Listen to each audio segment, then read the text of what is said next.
Oh, right, we're back again. We're going to fight Jonah this time. I'm here with Lady Emily. Oh, the very first. That's great. This is good luck.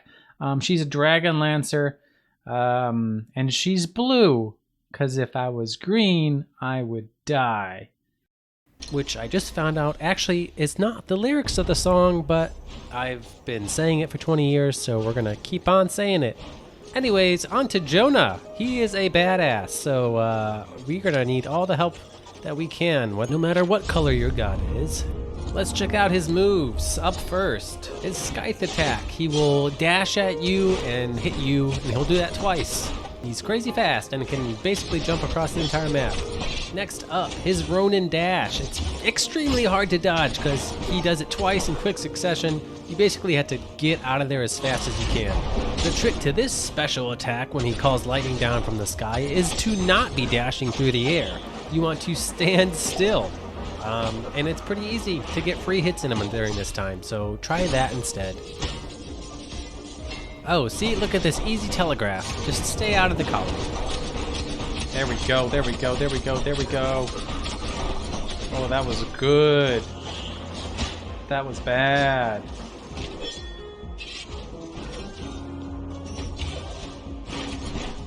Alright, next attack is the pizza attack. You'll throw 3 pizzas in the air, and they will hang in the air for a few moments before flying at you.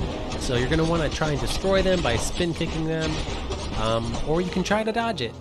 His volley of arrows attack can be either on the ground or in the air. It's easily telegraphed from him holding up his bow.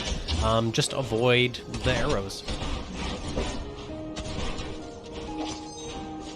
Unlike other bosses, Jonah does not actually hurt you if you run into him, so that is a nice trick you can use when you're in tough spots. Last and probably least are his spoons attack. He just throws a handful of spoons up in the air that come down. They do bounce, so you can't disregard them once you move out of their way initially. Just like the last boss, you really want to just bide your time and make the right moves. You don't want to always rush it, because if you stay close to Jonah perpetually, you're going to die. So you got to, basically you're going to be attacking him with the spoons or with the lightning. If he's doing the axe or the dash, get out of his way. If he's doing the pizza, you want to kill the pizzas. And the arrows, you can probably do a little bit of the middle ground, avoid them, and also get some damage in.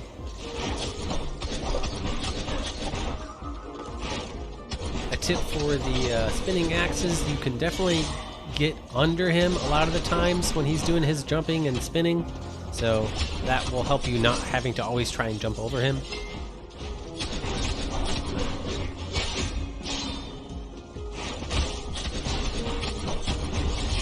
This is your demise from Lady Emily, the blue.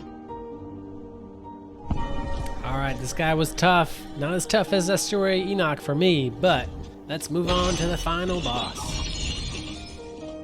Alright, the final boss. I'm here with Lady Jenny the Fourth. She is a Valkyrie. Let's face the immortal king, Cain. First attack with his staff in his back and crouch down. You're going to either want to block those or dodge them. Stand in the center and just go to town on him.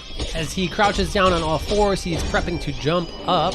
And when he lands, 2 layers of Magma Balls. As he reaches far back with one arm, you're going to be expecting, ideally stand on the ground to get in the sweet spot. Otherwise, maybe you can go over it. Hands together telegraphs 2 walls of spinning kicking that you're going to need to do with a little dash at the end. Alright, we're already in phase 2, which is going to be a completely different move set. He's going to become dark and meaner. His first attack, he's going to be creating an explosion, but get a little bit farther away because you'll want that reaction space.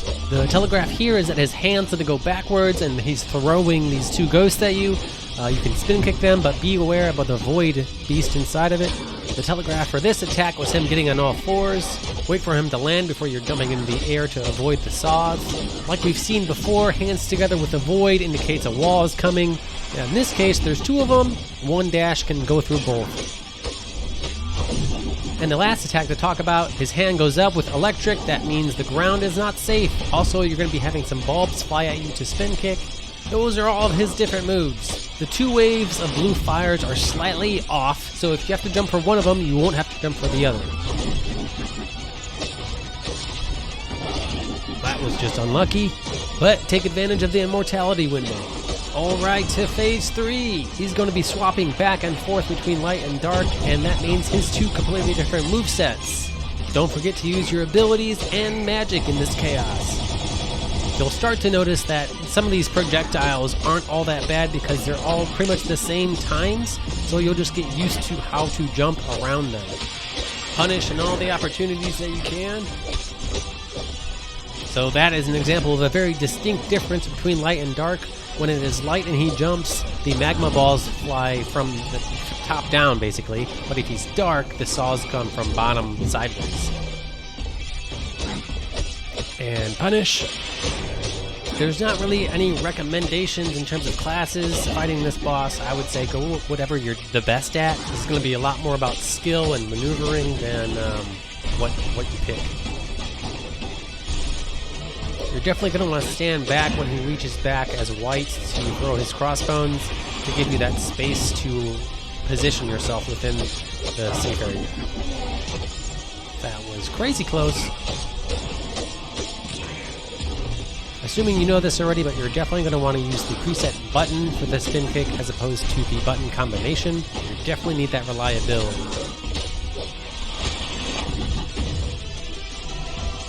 The king is dead. Thank you again for tuning into the Rogue Legacy 2 videos. Hopefully you have found this very useful. I know I've enjoyed this game and glad to share some knowledge that I've learned along the way. Let's grab our loot and get out of here.